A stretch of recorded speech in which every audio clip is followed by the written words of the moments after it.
आसमान पे काले बादल घिरते हैं, धरती हरियाली की चादर ओढ़ लेती है और हवा में मिट्टी की सौंधी खुशबू तैरने लगती है, तो आता है सावन, भावनाओं, भक्ति और भीगती यादों का वो महीना।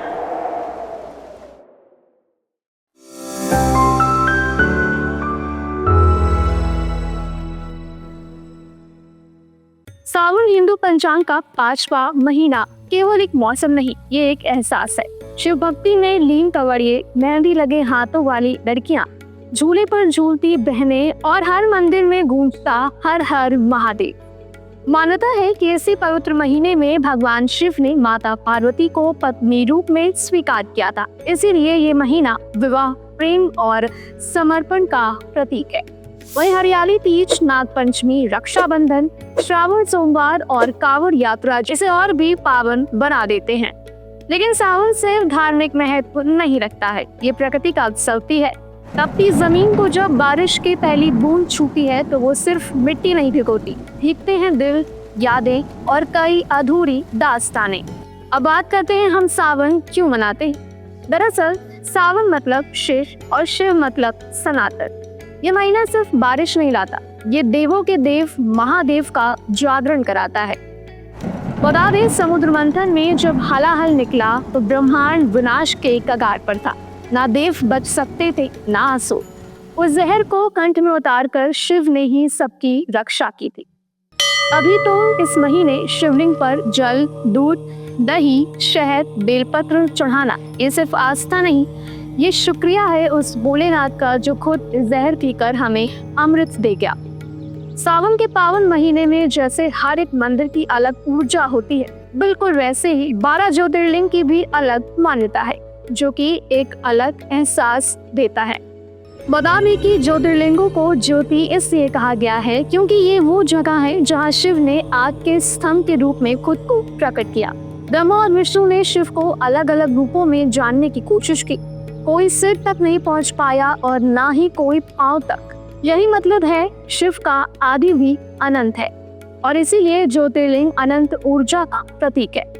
ऐसे ही पूरे भारत में 12 ज्योतिर्लिंग है, जिसमें पहला है सोमनाथ मंदिर, जहाँ चंद्रमा ने तपस्या कर अपनी कलाओं को वापस पाया। दूसरा है मल्लिकार्जुन, जहाँ शिव और पार्वती ने अपने पुत्र कार्तिकेय को मनाने के लिए वास किया। और तीसरा है महाकालेश्वर, जहाँ महाकाल के रूप में काल को भी शिव ने जीत लिया। इसके बाद आता है ओमकारेश्वर, ओमकार के कंपन से जुड़ा ब्रह्मांड की फाइल। साथ ही केदारनाथ मंदिर को पांडवों की तपस्या का प्रतीक माना जाता है। सीमा शंकर मंदिर में भीम राक्षस का वध कर शिव यहीं प्रकट हुए थे। काशी विश्वनाथ जो बनारस में है, जो मोक्ष का द्वार, जहाँ मृत्यु भी उत्सव लगता है। त्र्यंबकेश्वर, जहाँ से गोदावरी नदी निकली है। वहीं वैद्यनाथ रावण ने शिव को यहीं बसाया अपनी भक्ति से। इसके बाद है नागेश्वर मंदिर, जहाँ दारुक राक्षस से भक्तों की रक्षा की जाती है। रामेश्वरम मंदिर में जहाँ श्री राम ने रावण वध से पहले शिव की पूजा की। साथ ही लास्ट मंदिर आता है घृणेश्वर, जहाँ ग्रीष्मा देवी की तपस्या से शिव प्रकट हुए थे। इन ज्योतिर्लिंगों के दर्शन का महत्व सावन में इसलिए और बढ़ जाता है क्योंकि इस महीने शिव जागरूक होते हैं, उनकी शक्ति चारों तरफ होती है।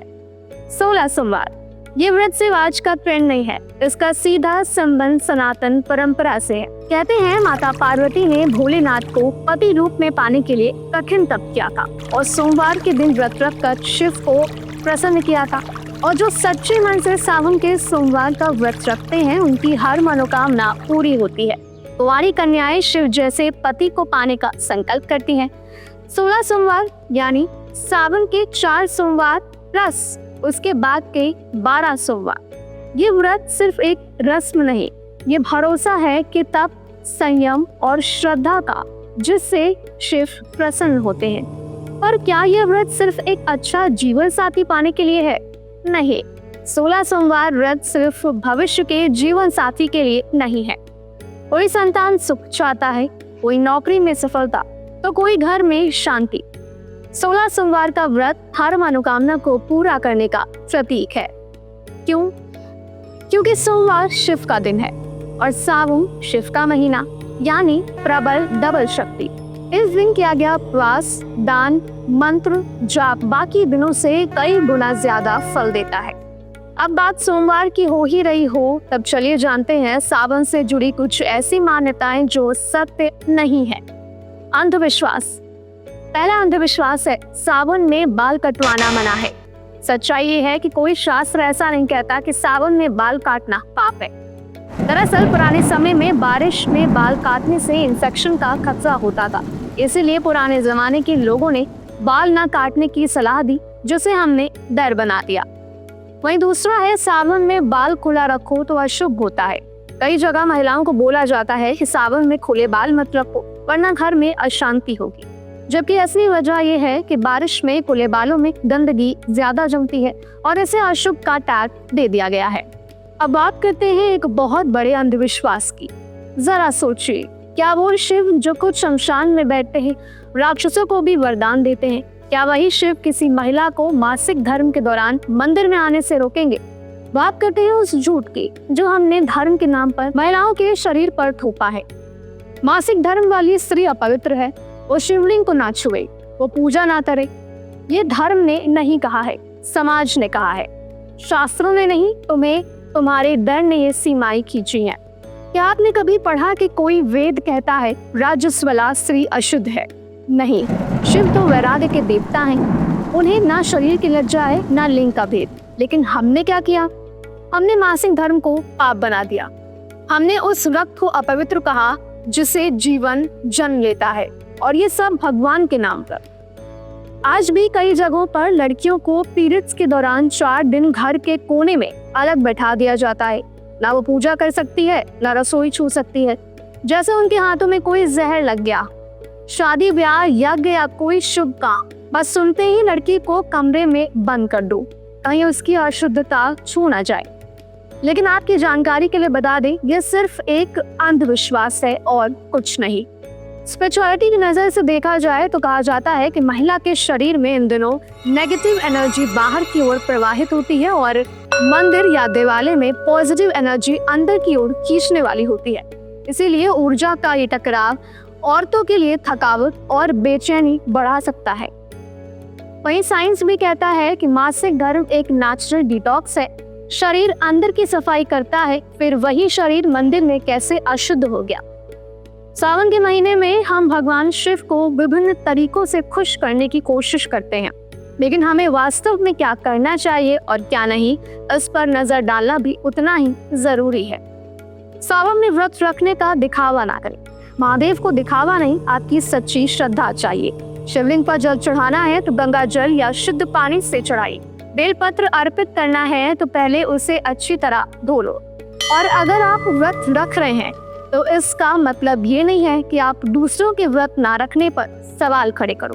व्रत रखो तो बेमतलब की लड़ाई मत करो, क्योंकि व्रत का असली अर्थ है खुद को संयम में रखना, ना कि ईगो से दूसरों को नीचा दिखाना।